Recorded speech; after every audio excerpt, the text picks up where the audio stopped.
வணக்கம். நவம்பர் மாசம் 2வது பாதி தமிழ்நாட்டுக்கு எப்படி இருக்க போகுது? சோஷியல் மீடியால சொல்ற மாதிரி ஒரு பெரிய புயல் வர வாய்ப்பு இருக்கா?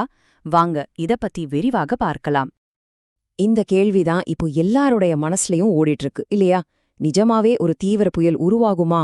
அப்படி உருவானா அது எங்க கரைய கடக்கும்?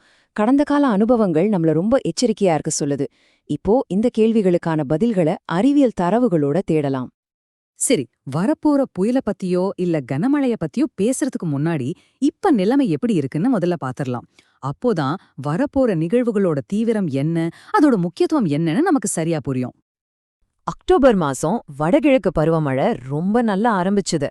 ஆனா நவம்பர் 2 வாரத்துல நிலைமை தலைகீழா மாறிடுச்சு. பாத்தீங்கன்னா ஒரு பெரிய மாற்றம் நடந்திருக்கு. பல மாவட்டங்கள்ல மழை ரொம்பவே குறைஞ்சு போச்சு. இந்த மழை பற்றாக்குறை தான் இனிமே வரப்போற கனமழைய ரொம்ப ரொம்ப முக்கியமானதா மாத்துது. ஆனா கவலைப்படாதீங்க, இந்த வறண்ட வானிலை சீக்கிரமே மாறப்போகுது. இப்போ இருக்கிற வானிலை மாடல்ஸ் எல்லாமே நவம்பர் கடைசில 2 பெரிய மழை வரப்போறத தெளிவா காட்டுது. முதல்ல ஒரு பரவலான மழை பொழிவு, அதைத் தொடர்ந்து ஒரு தீவிரமான புயல் சின்னம். வாங்க ஒவ்வொன்றாக பார்க்கலாம். ஓகே, முதல்ல இப்போ உடனடியா வரப்போற மழைய பத்தி பாப்போம். இது புயல் கிடையாது, ஆனாலும் இதுவும் ஒரு முக்கியமான நிகழ்வு தான். நவம்பர் 16ல இருந்து 19 வரைக்கும் இது இருக்கும்னு எதிர்பார்க்கப்படுது. இந்த மழைப்பொழிவு நம்ம மாநிலத்தோட எந்தெந்த பகுதிகளை எப்படி பாதிக்க போகுதுன்னு பார்க்கலாம். இந்த முதல் ரவுண்ட் மழை ஒரு தொடர் நிகழ்வா இருக்க போகுது. இது தெற்கு மாவட்டங்கள்ல ஆரம்பிச்சு கொஞ்சம் கொஞ்சமா தீவிரம் அதிகமாகி டெல்டா பகுதிகளை தொடும். அப்புறமா நம்ம சென்னை மாதிரி வடகடலோர மாவட்டங்கள்ல கனமழையா கொட்ட போகுது. கடைசியா உள் மாவட்டங்களுக்கும் இந்த மழை போகும். சொல்லப்போனா இது நம்ம மாநிலத்தோட தண்ணீர் தேவைக்கு ரொம்ப அவசியமான ஒரு மழை. இப்ப வாங்க எல்லாரும் எதிர்பார்த்துட்டு இருக்கிற அந்த விஷயத்துக்கு வருவோம். வங்கக்கடல்ல உருவாகிற புயல் சின்னம். எல்லா மாடல்ஸும் ஒருமித்து சொல்ற இந்த சிஸ்டம் நல்லா வலுப்பெற்றா அதுக்கு சின்னியார்னு பேர் வைக்க வாய்ப்பிருக்கு. குறைந்த காற்றழுத்த தாழ்வு பகுதி புயல். இதுக்கெல்லாம் என்ன வித்தியாசம்?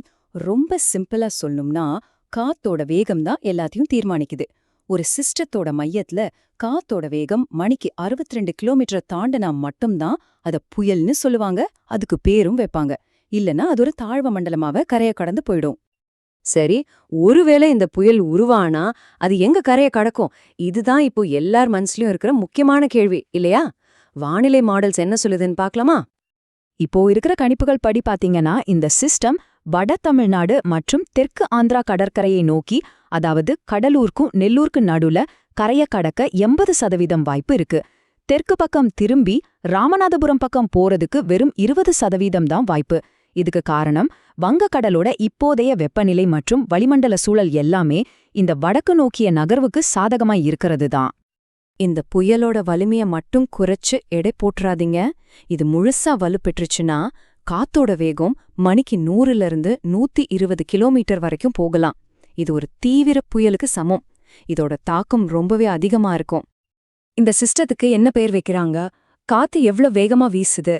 இதெல்லாம் விட முக்கியமான விஷயம் அது கொண்டு வரப்போற மழை தான். இது புயலா மாறினாலும் சரி, இல்ல தீவிர தாழ்வு மண்டலமா இருந்தாலும் சரி, ஒண்ணு மட்டும் உறுதி, மிக மிக கனமழை பெய்யப்போகுது.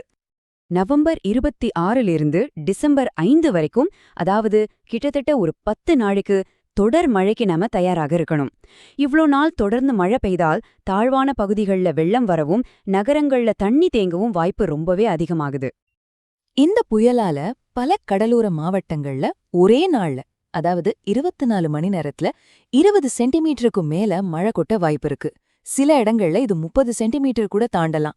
யோசிச்சு பாருங்க, இது கிட்டத்தட்ட ஒரு மாசத்துல பெய்ய வேண்டிய மழை. அப்போ இந்த புயலோட தாக்கம் எப்படி இருக்கும்? நாம அதுக்கு எப்படி தயாராகணும்? வாங்க அடுத்ததா இத பத்தி கொஞ்சம் விரிவாவே பார்க்கலாம். இதுதான் இந்த பகுப்பாய்வுல ரொம்ப முக்கியமான இடம். இந்த கனமழை ஒரு 2 பக்கமும் கூர்மையுள்ள கத்தி மாதிரி. ஒரு பக்கம் இது நவம்பர் மாசம் மழை பற்றாக்குறைய சரி செஞ்சு ஏரி குளம் எல்லாம் நிரப்பும். இது ஒரு நல்ல விஷயம், ஒரு வரம். ஆனா இன்னொரு பக்கம் ரொம்ப குறுகிய நேரத்துல இவ்ளோ அதிகமா மழை பெய்யறதால வெள்ள அபாயமும் இருக்கு. இது ஒரு பெரிய சவால்.